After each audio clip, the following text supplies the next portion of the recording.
بسم اللہ الرحمن الرحیم، صفحہ نمبر 5۔ بات چل رہی تھی اس قیاس کی جو انہی تینوں اصولوں سے مستنبت ہو۔ اس میں سب سے پہلے کی مثال دی گئی ہے کتاب اللہ سے جو مستنبت قیاس ہے وہ یہ ہے کہ حالت حیض میں وطی کرنے کے حرام ہونے پر قیاس کرنا، وطی ہونے کے حرام ہونے پر قیاس کرنا لواطت کے حرام ہونے کو۔ اور دوسرا ہے قیاس جو مستنبت ہے سنت سے، اس کی مثال ہے گچ اور چونے کے، گچ اور چونے کے کمی زیادتی کے حرام ہونے کو آپس میں قیاس کرنا چھ چیزوں پر کمی زیادتی کے حرام ہونے پر، چھ چیزوں میں کمی زیادتی کے حرام ہونے پر۔ اور وہ چھ چیزیں حدیث شریف میں جو بیان کی گئی ہیں وہی چھ چیزیں ہیں۔ اور یہاں پر جو علت نکالی گئی علت جامعہ وہ قدر مع الجنس ہے۔ کیا ہے وہ؟ اور اس کے بعد اب تیسری چیز آپ کے سامنے آ رہی ہے اس قیاس کی مثال جو اجماع سے مستنبت ہے، جو اجماع سے مستنبت ہے۔ یہ سب تفصیل اس لیے بولنے کی ضرورت پڑ رہی کہ صرف قیاس حجت شرعیہ نہیں ہے، صرف وہ قیاس حجت شرعیہ ہے جو قیاس سے مستنبت ہو، جس کو قیاس شرعی کہتے ہیں۔ قیاس وہ قیاس جو اجماع سے مستنبت ہو، کیا ہے وہ؟ وہ مزنیہ کے ماں کے حرام ہونے کو قیاس کرنا، قیاس حرمتی ام المزنیتی، مزنیہ کے ماں کے حرام ہونے کو قیاس کرنا علی حرمتی ام امتی ہلتی وتی آہا، اپنے باندی کی ماں کے حرام ہونے پر جس سے اس نے وتی کیا ہے، جس سے اس نے وتی کیا، المستفادتی من الاجماع، جو اجماع سے مستفاد ہے۔ مطلب کیا ہے؟ مطلب یہ ہے کہ ایک مسئلہ ہمارے شہباز کے سامنے آیا کہ ایک خاتون ہے، اس سے کسی کا زنا کا صدور ہو گیا، ایک خاتون سے کسی کے، تو آدمی زنا کرنے والا زانی ہو گیا اور وہ خاتون ہو گئی مزنیہ، یعنی ایک لڑکی تھی سمجھو۔ بعد میں اس لڑکی کی ماں سے اس آدمی کا رشتے کی بات چل رہی ہے، اس لڑکی کی ماں سے اس آدمی کے رشتے کی بات چل رہی ہے، مزنیہ کی ماں سے۔ قرآن میں تلاش کرے کوئی جواب نہیں ملا، حدیث میں ڈھونڈے کوئی جواب نہیں ملا، اجماع میں ڈھونڈے تو بھی کوئی جواب نہیں ملا۔ البتہ قیاس کی طرف آئے تو ان کو قیاس میں جواب مل رہا ہے۔ قیاس کیا بتانا چاہتا ہے؟ قیاس میں جو ہے اس جیسا ایک دوسرا مسئلہ ہے، اس جیسا ایک دوسرا مسئلہ ہے، وہ یہ ہے کہ شہباز میاں کے پاس ایک باندی تھی، ایک باندی تھی، اس باندی سے انہوں وتی کیے تھے، تو موتوعہ باندی ہو گئی، انہیں کیا ہو گئی؟ اب بعد میں جو ہے ان کو نکاح کرنے کی نوبت آئی، ان کو نکاح کرنے کی نوبت آئی، رشتہ ڈھونڈے تو پتا چلا کہ اس کی ماں ہی ہے شادی کی خواہش مند بیوہ بیچاری، تو اپنی موضوعہ باندی کی ماں سے نکاح کیا جا سکتا ہے کیا؟ تو اجماع میں یہ مسئلہ موجود ہے، تمام فقہائے امت اس بات پر متفق ہیں کہ موضوعہ باندی کی ماں سے نکاح حرام ہے۔ بولو کیا حرام؟ کیوں؟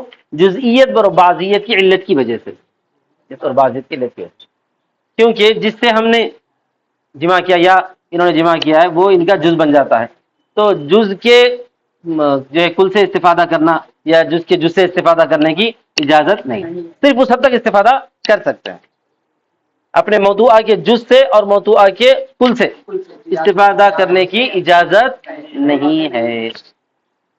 تو وہی علت یہاں پر بھی ثابت کی جائے گی مزنیہ کی ماں سے نکاح کرنے کے بارے میں، وہی علت یہاں پر بھی ثابت ہو جائے گی، جزیت اور بعضیت، جیسے انہیں موضوعہ ہونے کی وجہ سے جزیت اور بعضیت رکھتی ہے، اسی طرح یہاں پر بھی انہیں مزنیہ ہونے کی وجہ سے اس کی ماں سے جو ہے نکاح کرنا حرام ہو جائے گا، اور مزنیہ کی بیٹی سے بھی نکاح کرنا حرام ہو جائے گا۔ سمجھ میں آ گیا؟ تو اس کو بولتے ہیں اس جو ہے نظیر، یہ وہ نظیر ہے جو مستنبت ہے اجماع سے، اس قیاس کی نظیر ہے جو مستنبت ہے اجماع سے. بولو، اس قیاس کی نظیر ہے،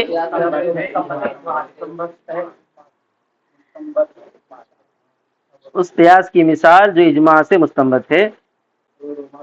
مزنیہ کی ماں کے حرام ہونے کو قیاس کرنا.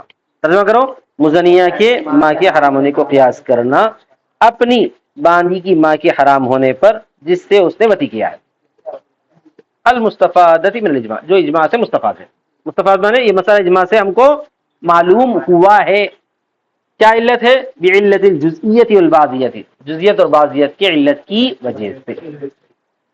ٹھیک ہے نا سر؟ اب یہاں تک تو بات سمجھ میں آ گئی کہ ادلے شرع یا اصول شرع ابتداءً 3 ہیں، اور چوتھی اصل قیاس ہے، وہ قیاس جو انہی تینوں اصولوں سے مستنبت ہے. ٹھیک ہے نا؟ اب مصنف کو جو ہے ایسا بولنے کی کیوں نہ بتائی تھی؟ اس سے پہلے والے دیگر مفسرین مصنفین جو ہے صرف بولے تھے اصول اربع 4 ہے، اصول شرع 4 ہیں بولے تھے، ادلے شرع 4 ہیں، یا اصول فقہ 4 ہیں، ایسا بولے تھے. لیکن انہوں نے کیا بولے؟ اصول شرع 3 ہیں اور چوتھی اصل قیاس ہے. ایسا بولنے کی ضرورت کیوں پڑی؟ وانما اورد بهذا النمط ولم يقل ان اصول الشرع 4، اور مصنف اس طریقے پر لائیں، نمط بن طریقہ، اور نہیں کہے ہیں کہ بے شک اصول شرع 4 ہیں، کتاب اور سنت اور اجماع اور قیاس. کیوں اس لیے ایسا بولے ہیں؟ لیکون تنبیہا علی ان الاصول الاول قطعیۃ والقیاس ظنی، تاکہ تنبیہ ہو جائے اس بات پر کہ پہلے تینوں اصول قطعی ہیں، پہلے تینوں اصول قطعی ہیں اور قیاس ظنی ہے. قطعی مانے یقینی طور پر اس کا انکار نہیں کر سکتے، اور قیاس ظنی کا مطلب یہ ہے کہ دلیل کے ذریعے اس کا انکار کیا جا سکتا ہے، کچھ بھی ہو سکتا ہے. یا قیاس اگر جو ہے قیاس کے لیے علت صحیح نہ نکال سکے تو قیاس غلط ہو جاتا ہے. وہذا باعتبار الاغلب والاکثر، اور یہاں مصنف کہتے ہیں یہ اغلب اور اکثر کے اعتبار سے، یعنی عام طور پر ایسے ہی ہے، تینوں پہلے اصول قطعی ہے عام طور پر، لیکن کبھی کبھار قطعی ہونے کے باوجود وہ ظنی ہو جاتے ہیں، ان میں سے کوئی ایک اصل، جیسے عام مخصوص منہ البعض ظنی ہے. عام مخصوص منہ البعض کو جب آپ پڑھیں گے یا اس سے پہلے پڑھ چکے ہیں، اس کا حکم کیا ہے؟ وہ ظنی ہے. سمجھ میں آ گیا نا سر؟ اور یہ اغلب اور اکثر کے اعتبار سے ہے. وَإِلَّا ورنہ عام مخصوص من البعض اور خبر واحد ظنی ہے، عام مخصوص من البعض اور خبر واحد ظنی ہے. والقیاس بعلت منصوصۃ قطعی، اور قیاس بھی علت منصوصہ کے ساتھ قطعی ہو جاتا ہے. علت منصوصہ مانے اس علت کو قرآن مجید میں اگر بیان کر دیا گیا ہے کہ اس وجہ سے یہ حکم ہے عمل کر، تو پھر وہ کیا ہو جاتا ہے؟ قطعی ہو جاتا ہے. آیا سمجھ لیں؟ وَلِأَنَّهُمْ علت، ایک منٹ ٹھہرو، ٹھیک ہے. وَلِأَنَّهُ، اور اس لیے کہ مصنف جو ہے علیحدہ والاصل الرابع القیاس بولنے سے اس بات پر ہی تنبیہ کرنا مقصد ہے کہ جو لوگ قیاس کا انکار کرنے والے ہیں ان پر بھی رد ہو جائے، ان پر بھی. بعض لوگ جو ہے اصول شرع کو 3 ہی مانتے ہیں، چوتھے کا انکار کر دیتے ہیں، تو ان پر رد کرنا چاہتے ہیں. رد کرتے ہوئے بتانا بھی چاہتے ہیں کہ دیکھو بھائی اصل تو 3 ہے، لیکن چوتھا بھی ہے جس کا تم انکار کرتے ہو، جو کہ ان تینوں سے مستنبت ہے، وہ انکار نہیں کرنا چاہیے، وہ بھی ثابت ہے. اور اس لیے کہ جب کہا انہوں نے والاصل، اور اصل، تو وہ رد ہو جاتا ہے منکرین قیاس پر قصد کے اعتبار سے اور صراحت کے اعتبار سے. منکرین قیاس پر رد ہو جاتا ہے ارادہ کرتے ہوئے اور صراحت کرتے ہوئے. کون رد کرتا ہے؟ کتاب والا، المنار کے مصنف. ولما قال الرابع، اور جب انہوں نے رابع کہا تو وہ دلالت کرتا ہے اس بات پر کہ اس کا مرتبہ پہلے تینوں اصولوں کے بعد ہے. ٹھیک ہے. فما دام كان الحكم موجودا في واحد من الثلاثه لم يحتج الى القياس، جب تک حکم موجود ہو تینوں میں سے کسی ایک میں، تینوں میں سے ایک میں، تو نہیں دلیل حاصل کی جائے گی قیاس کی طرف. سمجھ آ گیا صاحب؟ قیاس سے دلیل نہیں لی جائے گی. ہاں، قرآن مجید میں ایک حکم موجود ہے، لیکن جو ہے ہمارا قیاس کے حساب سے تو ایسا نہیں ہونا چاہیے، نہیں بولنا. سمجھ میں آ گیا؟ حدیث میں کوئی حکم موجود ہے لیکن قیاس تو یہ نہیں چاہتا ہے، نہیں بول سکتے. آیا سمجھ میں؟ اجماع میں بھی ایسے ہی. ٹھیک ہے، تو جب تک حکم موجود ہے تینوں میں سے کسی ایک میں نہیں حجت کی جائے گی قیاس کی طرف. ٹھیک ہے. ثم لا بأس ان يكون هذه الاصول فروعا لشيء آخر. یہ اصل ہے نا، اصل کا مطلب ہے کہ اس کی کوئی فرع ہوں گی، اس کی کوئی فرع ہوں. ٹھیک ہے، مانتے ہیں ہم. لیکن یہ اصل کا یہ مطلب نہیں کہ انہیں کسی اور کی فرع نہیں ہو سکتی. کوئی اصل رہتی ہے لیکن اس کی فرع ہو سکتی ہے. جیسے مثال کے طور پر انہوں اصل ہے اپنے بیٹے کے اعتبار سے، کیونکہ ان کا بیٹا ان کی فرع ہے، لیکن انہوں بھی کسی کی فرع ہے نہیں ہے، انہوں بھی اپنے اما بابا کے فرق ہے. ایسا آیا سمجھ میں؟ ہاں، یہ اصول کا مطلب یہ کہ یہی اصل ہے اور اس کے اوپر کچھ بھی نہیں ہے، ایسی بات نہیں ہے، بولنا چاہتے ہیں. پھر کوئی حرج نہیں ہے کہ یہ اصول کسی دوسری چیز کے لیے فرع ہوں، کسی دوسری چیز کے لیے فرع مانے شاخ. لأنها كلها اس لیے کہ وہ پورے کے پورے اصول بالنسبت الى الحکم، اصول ہیں حکم کی طرف نسبت کرتے ہوئے، حکم کی طرف نسبت کرتے ہوئے. کیسے حکم کی طرف نسبت کرتے ہوئے؟ فالکتاب والسنت فرع للتصدیق باللہ ورسولہ، کتاب اللہ اور سنت رسول فرع ہے اللہ اور اللہ کے رسول کی تصدیق کی. سمجھ میں آ گیا نا؟ اللہ اور اس کے رسول کی تصدیق کرنے کے بعد کتاب اللہ اور سنت رسول کو درجہ آتا. نعوذ باللہ کوئی انکاری کر رہا تو اس کے لیے کتاب اللہ اور سنت رسول کی دلیل ہے. سمجھ میں آ گیا نا؟ ہاں. والاجماع فرع للداعی، اور اجماع داعی کی فرع ہے. داعی مطلب یہ کہ اجماع کرنے کی جو نوبت آئی ہے نا اس کو داعی بولتے ہیں. کسی حادثہ کا پیش آنا، کوئی نئے چیز کے اوپر جو ہے تمام لوگ اجماع ہو کر بیٹھ جانا، تو وہ داعی ہے. تو اجماع کس کی فرع ہے؟ داعی کی فرع ہے. والقیاس فرع للثلاثہ، اور قیاس ان تینوں کی فرع ہے. سمجھ میں آ گیا نا؟ تو پھر یہ اپنے اپنے مسائل کے اعتبار سے دیکھا گیا تو اصول ہے. اب اس کے بعد ایک اور چیز ہے، وہ چیز بہت اہم ہے، پوچھی بھی جا سکتی ہے امتحان میں. اس کو بولتے ہیں وجہ حصر. کیا بولتے ہیں؟ وجہ حصر کا مطلب یہ ہے، بولو، کہ یہ اصول اربع ہی کیوں ہیں؟ اصول شرع چار ہی کیوں ہیں؟ تین اور ایک ملا کے چار ہو گئے نا بھائی. چار ہی کیوں ہیں؟ چار سے زیادہ کیوں نہیں ہوئے؟ چار سے کم ہی کیوں نہیں رہے؟ اس کو بولتے ہیں وجہ حصر. چار ہی میں محصور کرنے کی وجہ. بولو، اس کو وجہ حصر بولا جاتا ہے. اور وجہ حصر ایسی ہونی چاہیے جو جامع اور مانع ہو. جامع کا مطلب یہ کہ اپنے تمام اقسام کو جمع کر لیں اور کسی باہر والے کو روک دے، جیسے تعریف ہوتی ہے، جیسے تعریف جامع اور مانع ہوتی ہے. تو وجہ حصر سے بات سمجھ میں آ جاتی ہے کہ یہ چار ہی کیوں ہیں، چار سے زیادہ کیوں نہیں ہوئے، چار ہی کیوں ہیں، چار سے کم ہی کیوں نہیں رہے. دیکھیے، وہ وجہ الحصر، اور وجہ حصر ان چار میں، وجہ حصر ان چار میں یہ ہے کہ ان المستدل، کہ بے شک دلیل حاصل کرنے والا، دلیل حاصل کرنے نہیں خالی ہوتا ہے کہ یا تو وہ دلیل پکڑے گا وحی سے یا اس کے علاوہ سے، یعنی اس کی دلیل یا تو وحی سے ہوگی یا غیر وحی سے ہوگی. والوحی، اور جب وحی سے ہوگی تو دو حال سے خالی نہیں، یا تو وحی مطلوع ہوگی یا وحی غیر مطلوع ہوگی. اگر وحی مطلوع ہے تو وہ قرآن ہے، قرآن اور حدیث دونوں بھی وحی ہے، لیکن قرآن کی وحی کو نماز میں پڑھا جاتا ہے، اس کو وحی مطلوع بولتے ہیں. اور اگر وحی غیر مطلوع ہے تو پھر وہ خبر ہے، کتاب اللہ اور خبر. اچھا صاحب، دو باتیں ہو گئی نا. اور اگر دلیل حاصل کرنے والا غیر وحی سے دلیل حاصل کر رہا ہے، دلیل حاصل کرنے والا، پھر دو حال سے خالی نہیں. اگر وہ دلیل لیتا ہے کسی مجموعے کی قول کے اقوال سے، یعنی چند لوگوں کے اقوال سے دلیل لیتا ہے، یا کسی ایک کے قول پر دلیل لیتا ہے. اگر چند لوگوں کے اقوال سے دلیل لیتا ہے تو پھر وہ اجماع ہے، کسی ایک کے قول سے دلیل لیتا ہے تو پھر وہ قیاس ہے. تو دلیل حاصل کرنے والا دو حال سے خالی نہیں رہتا، یا تو انہیں دلیل لے گا وحی سے یا غیر وحی سے. وحی سے دلیل لے گا تو دو حال سے خالی نہیں، وہی مطلوع سے لے گا یا غیر مطلوع سے لے گا. وہی مطلوع سے لے گا تو قرآن مجید ہے، وہی غیر مطلوع سے لے گا تو حدیث ہے. پھر اگر غیر وحی سے دلیل لیتا ہے تو بھی دو حال سے خالی نہیں.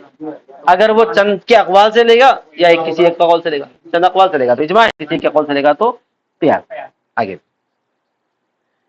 دلیل حاصل کرنے والا نہیں خالی ہوتا ہے، یا تو وہ دلیل پکڑے گا وحی سے یا اس کے علاوہ سے، اور وہی یا تو وہ مطلوع ہوگی تو وہ کتاب اللہ ہے، اور وہ کتاب اللہ نمبر ایک. او غیرہ یا اس کے علاوہ ہوگی، وہ سنت اور وہ سنت رسول ہوگی. اور غیر وہی اگر وہ تمام کا قول ہے تو اجماع ہوگا، تمام کا قول ہے تو اجماع ہوگا. وہ الا فالقیاس ورنہ قیاس ہوگا، ایک یا دو کا قول رہے تو قیاس ہوگا. اجماع کس کو کہتے ہیں؟ تمام لوگ متفق ہو جائیں، چند اقوال 20-25 لوگوں کے اقوال کو بھی اجماع نہیں کہتے. اب اس کے بعد مصنف کو پوچھا جاتا ہے کہ ٹھیک ہے یہ چار ہی آپ دلائل بول رہے ہیں، اس کے علاوہ بھی کچھ چیزیں ایسی ہوتی ہیں جن کو بطور دلیل ہم لے سکتے ہیں یا نہ لے سکتے، اس بارے میں آپ کچھ بتائیے.